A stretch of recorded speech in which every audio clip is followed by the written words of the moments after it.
So her parents believe their straight daughter brought home her lesbian friend for Christmas? Not exactly. They also think that I'm straight. Have they ever met a lesbian? Kate Stewart actually pulled this role off. I mean, she's basically playing herself, but hey, it ain't always easy to be yourself. The new HULU movie, Happiest season. Please welcome Mary Steenburgen. As soon as Aubrey Plaza's character is introduced, the entire rest of the movie, her character is all you care about. The film is so funny, so heartwarming. So and disappointed in the ending. Hi, I'm Amanda. I'm addicted to pecans. This is my really gay YouTube channel. Okay, so Happiest Season is a new sapphic Christmas rom-com starring Kristen Stewart and Mackenzie Davis as a lesbian couple who goes home for Christmas and stays with one of their conservative families who does not know they are a lesbian couple. It's a relatable, if not cliche, plot. You may think my thirsty lesbian ass is going to give all the credit to Aubrey Plaza, and don't get me wrong, I'm about to talk a whole lot about her, but no, the highlight of this movie is absolutely Dan Levy. Are you the ex-boyfriend? Yes, I am very sexually attracted to her. A female. Honestly, my biggest complaint is that there wasn't enough Dan Levy scenes. Let's talk about the big name on the bill, Kristen Stewart. She is my person, and I really want everyone to know that. I want to marry her. K-Stu does not disappoint here. The last movie I saw her in, her acting amounted to this. And this movie, there's only a little bit of this.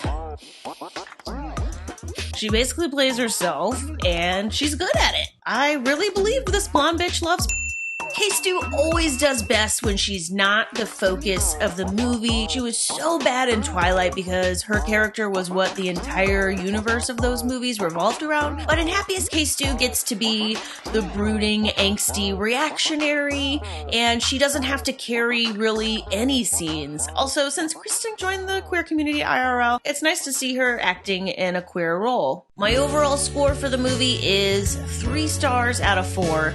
Not because it deserves 3 stars, but because, I mean, come on. How many lesbian Christmas movies are there out there?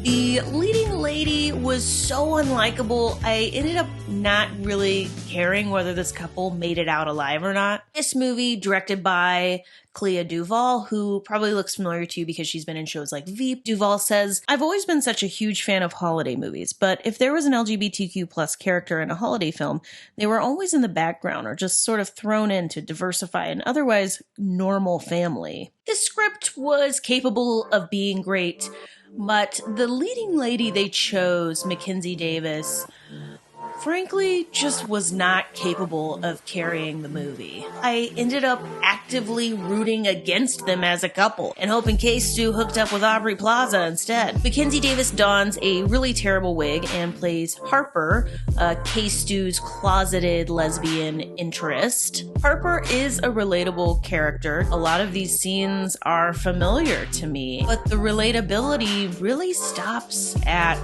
the pain because, in my opinion, the character of Harper goes above and beyond just being in the closet. At times, it crosses into emotional abuse territory. We don't really know anything about Harper. So when she fucks up over and over and over again, we're pulling our hair out going, what does K-Stu see in this girl? I mean, is she that good at eating?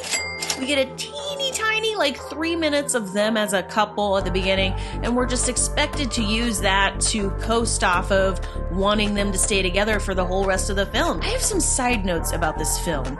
It is a very white cast. Seeing as there really wasn't any chemistry between Mackenzie Davis and Kristen Stewart, I really felt like they could have made this an interracial couple, or I don't know, the characters that they cast that were black, they were kind of not really given much depth. They were caricatures almost.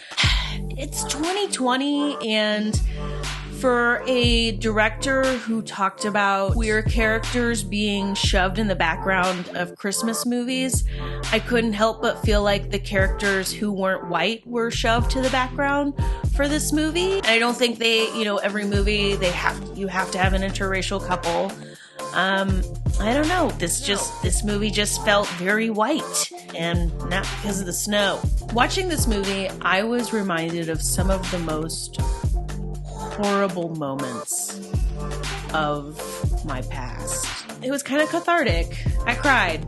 I did. I'm not gonna cry now, but anyways, if you're a sensitive soul like me, you're probably gonna cry in this movie. Basically, definitely go watch this movie, but don't expect to obsess over the leading lady of this movie the way we do, with our other shows. So that's my reaction to the movie. Let me know your thoughts in the comments. If you're new to my channel, I do 2 videos a week, Tuesdays and Fridays. They're always filled with gay stuff. So if you need some gay stuff in your life, please hit that subscribe button. Thanks for watching. Can I just wave goodbye to them?